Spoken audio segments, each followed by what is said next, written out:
Hey everybody, and welcome to the newest tutorial in the Surface Forge, sort of series. And in this video, we're going to talk about texture graph and how to combine textures for your use with the Surface Forge, because natively the Surface Forge will be able to use ORD maps, ORM maps, also fully displacement maps or fully metallic maps. You can add your own caveats or your own sort of textures if you'd like, but this is what comes in out of the box. And yes, your eyes are not deceiving you. This is the Surface Forge running in the WorldForge landscape. It is now driving the WorldForge shader as well, so it empowers it and gives it a massive boost of performance. And right now every layer on here is using parallax occlusion mapping, and it's running at 60 FPS, which is quite good. Stay tuned for this update to the WorldForge, which will be coming out very soon. With that said, let's have a look at the texture graph and see how that functions. So what we need to understand is that when we go on the Fab marketplace and we take a look over here, and let's say we pick up a Quixel, a Megascan texture, something like this metal panel facade or anything like that, you can start getting all of its texture formats, and you can actually see them in here. I believe they are, like inside the zip file, where you can get everything that it has, like the metallic, the base color, the normal, and so on, right? But if you actually go on to download, it will show you exactly what you can get.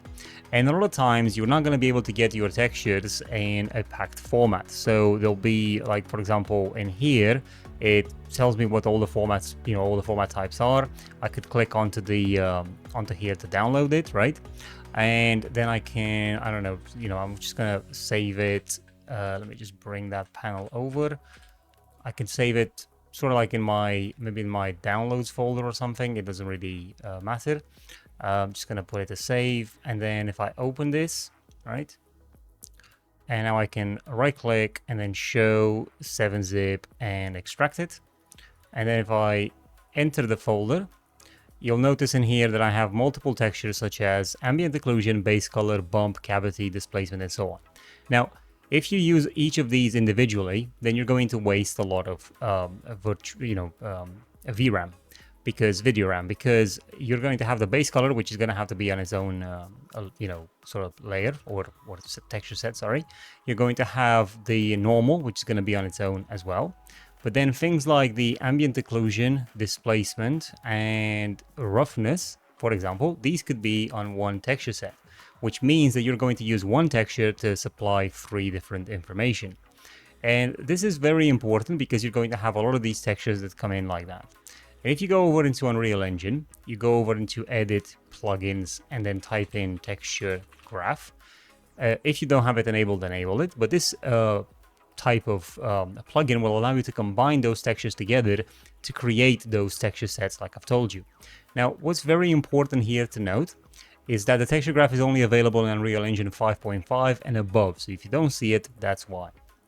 Now, I have it enabled already, which means that I can go over into my Surface Forge. I'm just going to go over where I have all of my textures, and I'm going to go where I have my, there's these, placeholder textures in here, right? So I've got loads of maps, right?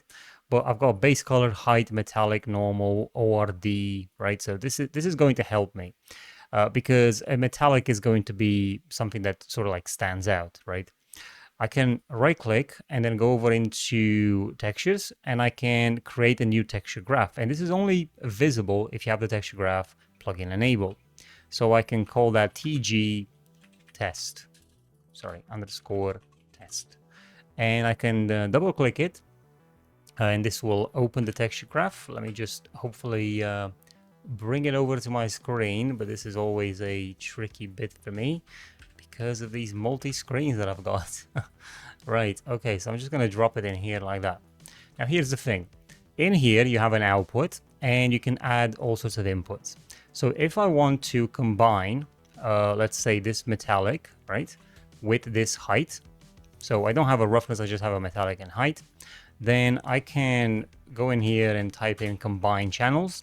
I can put this metallic into the blue channel or the green channel or the red channel. I can put the displacement into the blue channel. and I don't have anything in the green channel, but that's fine. I can leave that empty. So if I plug this over into the output like this, it will create a new texture, and the texture will have on the red channel will have the metallic, and on the blue channel will have the height. There will be nothing on the green channel, and this output can then be used for whatever we might want. Now again, like I've said to you, the Surface Forge will use the format of ORM and ORD. So if we double click this material instance to open it, I'm just going to make it a bit smaller so we can kind of see. If we go over to any material, like material A, you'll notice it needs an ORD map, but you can, if you go up into this sort of level up here, you can say that, well, actually the option doesn't show up because you need to enable a metallic version of that. So in material A in here, we want to answer the question to is metallic to yes, it is metallic.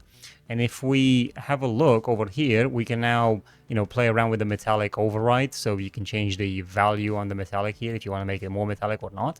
But you can also go at the top of the list, and then you'll see in here now a new type of option where it says use ORM for metallic. So now it's no longer expecting ORD in the slot. So where it says in here ORD, it's actually now trying to read an ORM texture, meaning that the D, which comes from displacement on the blue channel, will no longer be a displacement. It will be seen as a metallic. But you can, however, disable this. So you don't want to use ORM for metallic, which then means if you go down here, you'll now have a dedicated metallic slot, which then obviously you can plug in a metallic map on its own. But that is going to be a VRAM waste in my opinion, but the option exists if you want. Now another thing, if we re-enable the ORM for metallic, then what we're saying is, well, we're using a packed texture to read ORM, but now we don't have a displacement being used anymore because that slot has been taken by metallic. Well, the option is over here where it says use displacement map A. So if you toggle that on, you will now have a new map, which is specifically for displacement. And this will mean, again, to use one texture just for displacement alone, which can be a waste. But maybe you want to use a high quality displacement map, which uses 3 channels in order to give you more detail. But we're not going to do any of that right now. We're just talking about how do we populate an ORD map, which stands for occlusion, roughness, and displacement. So if we take this material away and we have a look over here, let's say, right, you want to decompose these textures. So what do I mean by this? Let's just say we take these textures off, because right now we would have a M, none, D.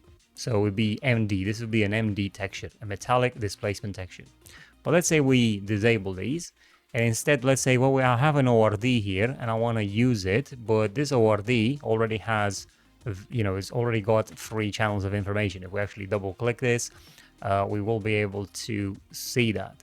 In the red channel we have ambient occlusion, green channel we got roughness, and then blue channel we have displacement. Okay, you can actually put something on the alpha channel as well if you'd like. By the way, this can also hold data, just so you know. So you could have something in there. Maybe the displacement can be on the alpha channel if you want. Now here's what we're going to do. We can actually split the channels. Okay, so I've taken this ORD and we're now splitting the channels, because in other cases you might have an ORM, okay, or you might want to take want to take the roughness and the ambient occlusion from here and make a metallic, an ORM texture. So I'm going to bring that metallic in here as well. Okay, and we've got the combined channel. So what we can do right now, we can take the occlusion and we can take the roughness, but we are going to take this metallic. You see what I've done there? I have now created an ORM texture from an ORD texture. And all of these parameters are interchangeable, and you can make however many combinations you want. But this is a way of actually doing that. You can obviously also just take the red channel and put it into the output if you want to just extract the roughness that you're trying to do, and it will automatically give it the name of output. You can decide in here what sort of resolution it outputs. If you don't want to be 4K, maybe you want like a 2K or something like that, then you can do it. You can also choose what compression method it will use, texture format, and also type. Although type is a bit of an odd one, you don't really want to set the type unless you were doing a normal out of this, but generally leaving it as none is fine. Now, in a previous video, we discussed about the compression method to be BC7. And what I've said to you guys is use BC7 if you're going to do an ORD map. For the ORM map, I don't necessarily recommend BC7. I might recommend a BC1 if you're not going to have a alpha, but I will also recommend using a mask. Masks works as well. But for an ORD map, I think you'd be better off going with a BC7 because this means that you're not crunching the pixels on especially on the displacement map, where you do need them to be quite, well defined in order to get a good output on your displacement. But I'll leave you guys to, figure that out yourselves if you want. Just bear in mind that whatever compression you're going to use, the disk cost, the disk space, and the VRAM taken will be higher or lower depending. Okay, so BC1, for example, will have a lower cost in terms of compression than a BC7. Now, if you, for example, open this metallic map in here, right, and we take a look at it just to see what compression it has. Currently, it's BC7, and you can see it's a 1024 map, and it's taking 1.3 megabytes. Now, if we change this to a BC1, that's now half the cost of disk space, right? So this metallic should not be really a BC7. We should have it as a BC1. You can also change it to a mask, and the mask will have the same space cost as a BC1. So that's fine as well. In all cases, it must have sRGB off. Now, mask will automatically disable your sRGB, like it will take it off automatically, but BC7 or BC1 will not, and you will have to do this manually yourself. But that was about it, and I do hope this has given you quite an interesting perspective on the texture graph and how it can be used. Again, any texture can be done with it, and there are other software that supports combining and splitting channels. But for something like the Surface Forge, as I said, the formats are quite standard, industry standards. I do know that Quixel have been pushing very hard towards the ORM format and displacement as an extra map because they're trying to maybe push a higher level fidelity displacement. But I personally still prefer the ORD method because there's not that many surfaces that are metallic that you're going to use in your project, unless your project is just revolving around metallic surfaces, that is. So thank you guys for watching, and I'll see you in the next tutorial where we will explore the final bit of this module. This is module 2.